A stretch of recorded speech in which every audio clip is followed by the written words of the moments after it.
Good evening, welcome to the Saturday evening update on Tropical Storm Iota here as the sun goes down on it.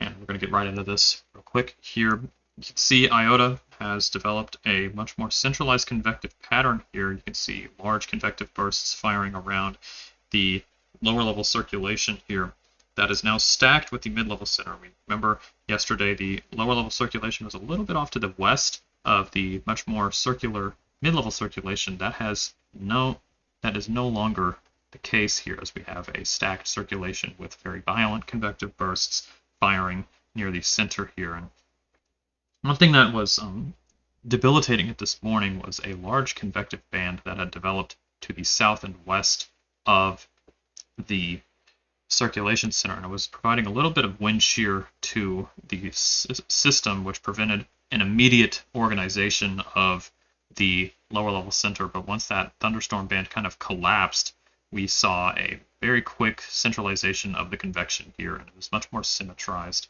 today than it was yesterday at this time. If we go to the water vapor loop, you can see Iota here in the southwestern Caribbean here, or south central Caribbean here.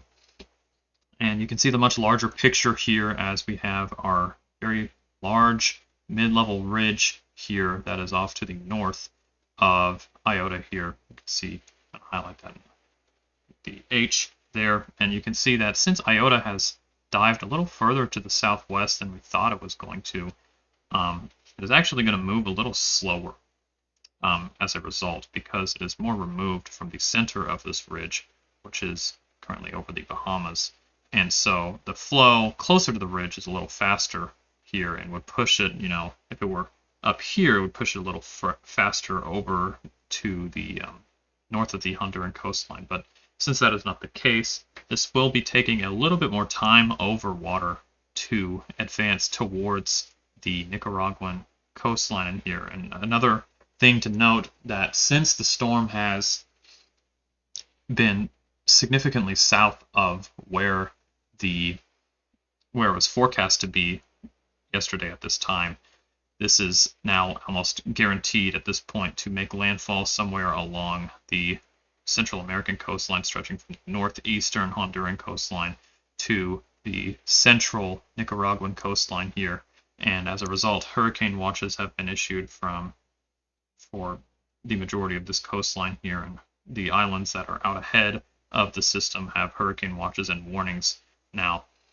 If we look at the 5-day cone, I don't really have a whole lot to change about this other than the fact that we have, less of an opportunity for it to really go north here.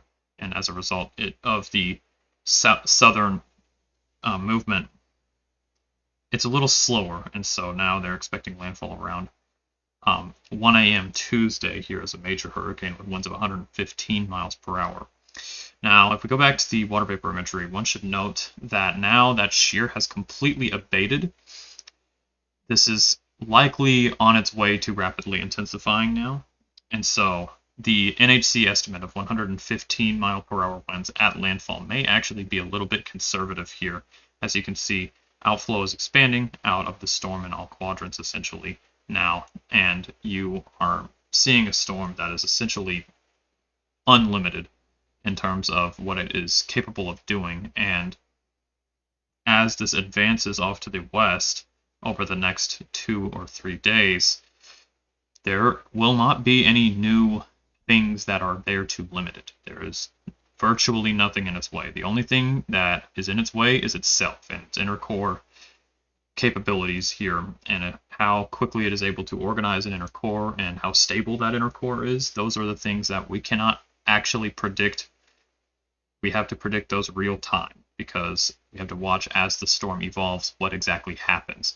But it is embedded in a very, very moist environment here. You can see there's not a lot of dry air around the main area of convection here. There is dry air to the north, but that is not being impinged upon the system. There's no northerly shear here to push that dry air into the system. It's only a matter of time before this is able to get very, very powerful here. And so, unfortunately for this region of the world, you're going to be dealing with another rapidly intensifying hurricane approaching your general region. Iota made landfall around here this will make landfall in a very similar area, somewhere along this part of the coast here, and the opportunity for it to move north of the coast has dwindled, and that is exceedingly unlikely now. And so, really, to go along with the incredible wind threat that this presents, this will also be adding on to the ridiculous rainfall totals that Eta already dropped over this region here, as this will be moving. We go again back to the 5-day forecast here. This will be moving into that same area and will not be moving very quickly. So this will be sitting over this area for a couple days here, and it's very unfortunate that we are seeing this happen so close to when Eta made landfall not even 2 weeks ago. And so please do be thinking about these people. You are absolutely in our thoughts, and please, stay safe. That's all I got for now. Thanks for watching.